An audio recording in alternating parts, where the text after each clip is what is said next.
Hey everyone, what is going on? Welcome to the very first episode 1 of our chili side-by-side comparison experiment. Now, first of all, this episode is going to be from the very, very beginning. So we're going to go through every single step of the way, even leading up to the start of this experiment before we even get started.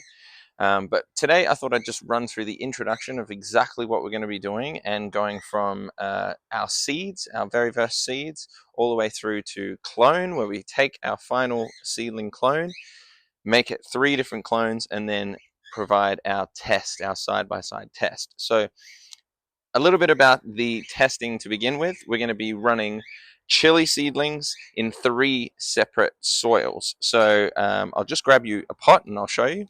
So one of these, okay, it's roughly 50 liters, I'd say. One of these pots, we're going to be putting basic hardware store soil, the most simplest one that you can get. We're going to put in one of these, and we're going to try and grow one of these cloned chili seedlings in the same environment across 3 different pots. So the first pot 1 is going to be the basic soil, no fertilizer, okay, just as it comes. Pot number 2, we're going to do the same size, obviously, same base soil, only this time we're going to be adding a basic hardware store NPK fertilizer. So something really simple, really cheap, and yeah, mass produced. So we're going to try that for pot number 2. And then pot number 3, same soil, same environment, same place. We're going to try and use our own fertilizer, our number 1 blend. So let me grab you that.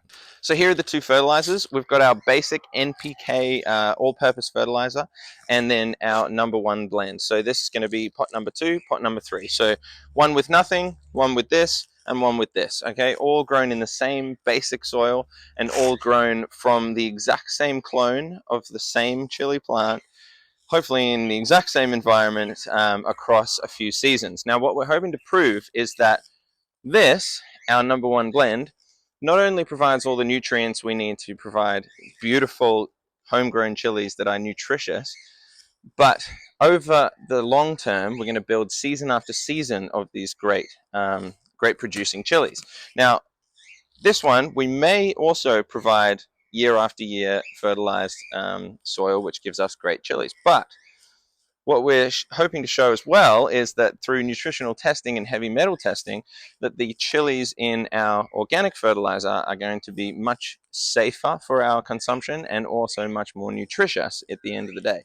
So we're going to have 3 different soils, okay? Nothing, this one, and then this one. And hopefully you'll see the difference over season after season using the exact same genetics, same environment. You'll see the difference that this makes. Now, we've been using it in our gardens plenty of times over the years, and it's showing that it really, really works. So we want to demonstrate here on camera, side by side, the whole way through to prove it to you as well. Now, let's look at the chili. Here is the chili in question. Okay, we've just got it in a simple, I think this is about maybe 7-gallon pot here, and it's been growing away nicely. I actually had to trim off one of the tiny little pepper buds that you're starting to see here. It does need a little bit of water in this nice warm sunny afternoon, so I'm going to give it a little bit of water in a second. But this is the final winning seedling. So I'm just going to cut through to the studio now, where I'll run you through a little bit of how this whole thing started to get to this point, and then we'll cut back here to show you the rest. So first things first, we started with seeds right from the beginning. They are labeled organic red chili seeds, mild, so hopefully that's what they are. I'm not 100% sure where they came from, but here is us setting them aside in some seedling soil. We decided to go with a bit of a lighter mix with a little bit more sand in this one. I can go down and link the soil recipe in the comments below. So here's the wonderful seeds going in. So we decided to plant a couple per hole, as per usual. They say one for the crow, one for the, whatever else it is, insects, and then one to grow.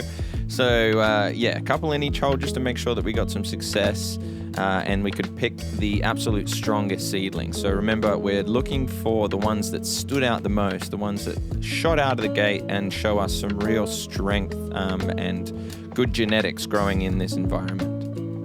So once they're all in, lightly covered with a little bit more soil and watered in. We also decided to use the humidity dome. The humidity dome obviously keeps it a little bit warmer and more humid, just to give those seeds an extra chance at germinating. And as you can see, we had some first few seeds jumping up, some real ones shooting out the gate. You can see that as they started to grow, we really had some success further down one end of the tray, with a few seedlings in each one really pushing for the light. It was then time to go through and thin out those seedlings and also choose which ones we wanted to try and up pot. We were going to try and save as many as possible. So we just basically picked one for each pot and went on our way. Same soil mix as before, just up potting into a slightly larger container. This time we're also using a mycorrhizal fungi mix from Nourish Me Organics. I can link that down in the description below as to what we were using. This really helps kick off the root system in the soil and really helps the soil and the microbes and all the biology talk to the root system and actually be able to transfer those nutrients in the crucial early stages. Carefully removing the seedlings, and as you can see, some beautiful root systems starting to develop in there. Still quite young, still got plenty of room, but we wanted to jump on this early so they could really start stretching and filling out that root space.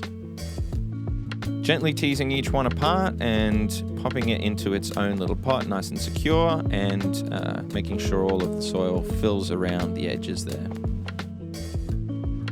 Once they were all in, looking nice in the tray there, it was time to water them in into their new homes and let that mycorrhizal fungi interact with the moisture and really kick off those first few root growth areas.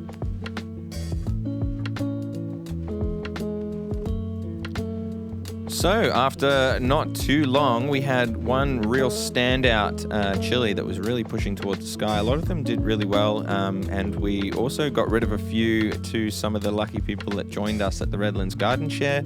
It was great to be able to share some of the seedlings to everyone there. So we chose our final two, our best looking seedlings that we wanted to up pot, and we've got two pots. So we've got the main one, which I'm using in this video, and then there's a backup just in case we lost our main one, just in case we wanted to still keep some of the original chili. So as you can see, the root ball is looking nice and solid, making some nice space for it in the soil, and adding some more of that mycorrhizal fungi from Nourish Me Organics. It's also good to dust it on the root ball itself before it goes in. That's another good method. Thanks, Steve.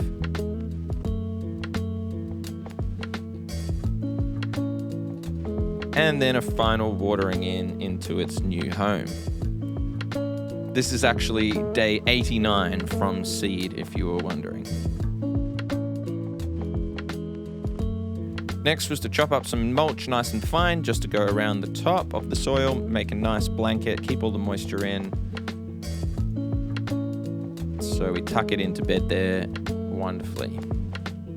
And we just left it out in the sun for a few more weeks until we return to our present day. So now that we have got it here and it is our final chili seedling, I'm going to be looking after this as best I can until it grows up nice and tall. Then we've got these little nodes on here, which I'll show you in a second on the camera. These nodes are actually going to grow out and create our own little clones. So then I can snip these, I can show you exactly how to clone them and turn them into identical versions of this chili plant. We're then going to go with those three identical clones, up pot them into the big pots, and away we go. So for episode 1, I just wanted to show you exactly how we'd gone through to get to this stage, outline what we're going to be doing in this challenge and the side-by-side comparison. and then demonstrate to you over time how that we can make our soil not only produce better, more nutrient dense food, but also you're going to be able to do that time and time and time again in the same soil, building it with our number one blend. So follow along, please subscribe, please like, and share this around, because we're really excited to show as many of the community as we can the benefits of organic growing. So thank you very much for watching, and see you again next episode.